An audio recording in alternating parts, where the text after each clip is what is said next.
দেখুন বন্ধুরা, কত সুন্দর দেখতে হয়েছে।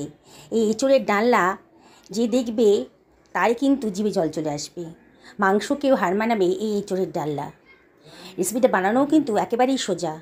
চলুন তাহলে বানানো যাক। এই জন্যে আমি প্রায় 600 মতন এঁচোড় বেশ বড় বড় করে সাইজের করে কেটে জলের মধ্যে ভিজিয়ে রেখেছি। এবার প্রেশার কুকারের মধ্যে জল ফুটতে দিয়ে দিয়েছি। তার মধ্যে দিয়ে দিলাম হাফ টি চামচ মতো লবণ আর হাফ টি চামচ মতো হলুদের গুঁড়ো। এবার এঁচোড়গুলোকে এর ভেতর দিয়ে দিচ্ছি। এঁচোড়ে প্রচুর আঠা থাকে, আর এঁচোড়ে এই আঠাগুলো স্বাস্থ্যের পক্ষে ভালো না। সেই জন্য আমি এঁচোড়টাকে সেদ্ধ করে জলটা ফেলে দেবো। হলুদ আর নুন দিয়ে সেদ্ধ করলে পারে আঠাগুলো নষ্ট হয়ে যায়। বেশ ঢাকনাটা দিয়ে দিলাম, 2টো সিটি হতে দিচ্ছি। 2টো সিটি হয়ে গেছে, একটু রেস্টে রেখে দেখো বন্ধুরা, আমার কিন্তু এঁচোড়গুলো একেবারে সেদ্ধ হয়ে গেছে। দেখেই মনে হচ্ছে গলে যায়নি, কিন্তু একেবারে সুসিদ্ধ হয়ে গেছে। এবার একটা কড়াইয়ের মধ্যে আমি দিয়ে দিয়েছি দারচিনি, 2 টুকরো দারচিনি দিয়েছি, আর দিলাম 1 চামচ মতো গোটা ধনে, আর 1 চামচ মতো গোটা জিরে, কয়েকটা ছোটো এলাচের দানা, আর দিয়ে দিলাম তেজপাতা, আর দিয়ে দিলাম কতগুলো লবঙ্গ, আর দিয়ে দিচ্ছি কতগুলো শুকনো লঙ্কা, আর দিয়ে দেবো কতগুলো গোলমরিচের দানা। এবার একটু ড্রাই রোস্ট করে দেবো। একটু শুকনো গন্ধ বেরোলেই বুঝতে পারবে যে মশলাটা রোস্ট হয়ে গেছে।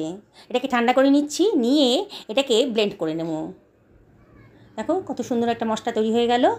এইবার কড়াইয়ের মধ্যে আমি 3 টেবিল চামচ মতো তেল দিয়ে দিয়েছি। তোমরা যে কোনো তেলই ইউজ করতে পারো। আমি সাদা তেল দিয়েছি। এর মধ্যে দিয়ে দিলাম হাফ টেবিল চামচ মতো লবণ আর হাফ টেবিল চামচ মতো হলুদের গুঁড়ো দিয়ে এবারে দিয়ে দিলাম ওর ভেতরে একটুখানি শুকনো লঙ্কার গুঁড়ো।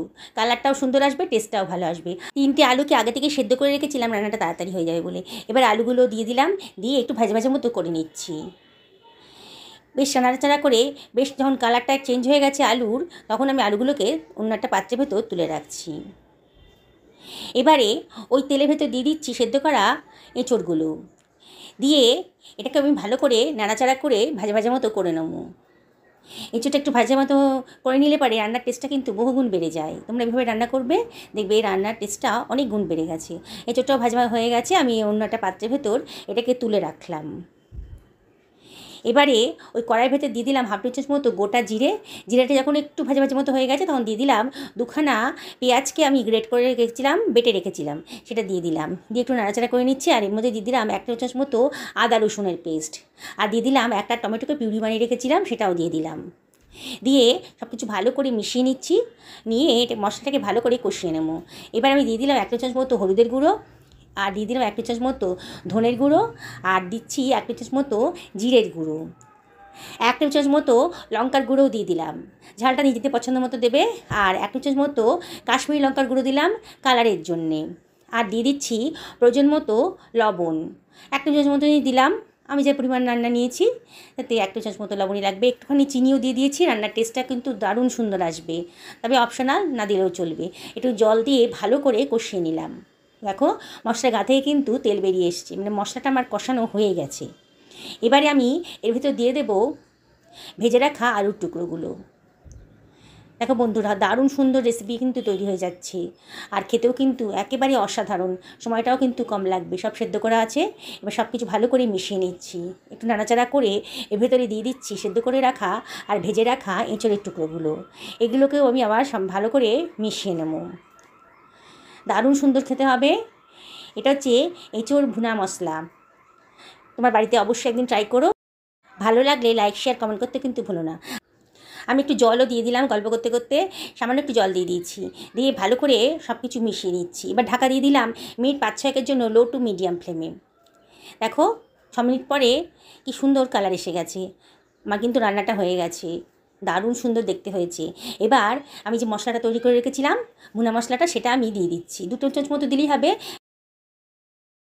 বাকি মশলাটা অন্য কোনো রান্নার কাজে তোমরা ইউজ করে দিতে পারো। 2 টেবিল চামচ মতো মশলা আমি দিয়ে দিলাম এর ভেতরে। দিয়ে এবারে আবারও এর মধ্যে দিয়ে দিচ্ছি একটুখানি কসুরি মেথি, হাতে ডলে একটু কসুরি মেথির ভেতর দিয়ে দিলাম।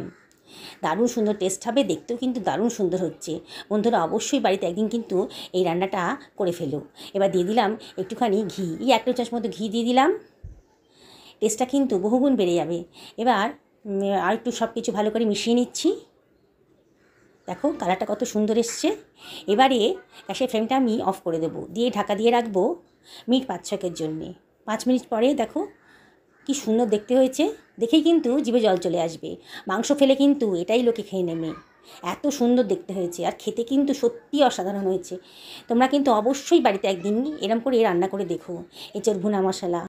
আর রান্নাটা কিন্তু একেবারেই সোজা, দেখেছো কত সুন্দর দেখতে হয়েছে।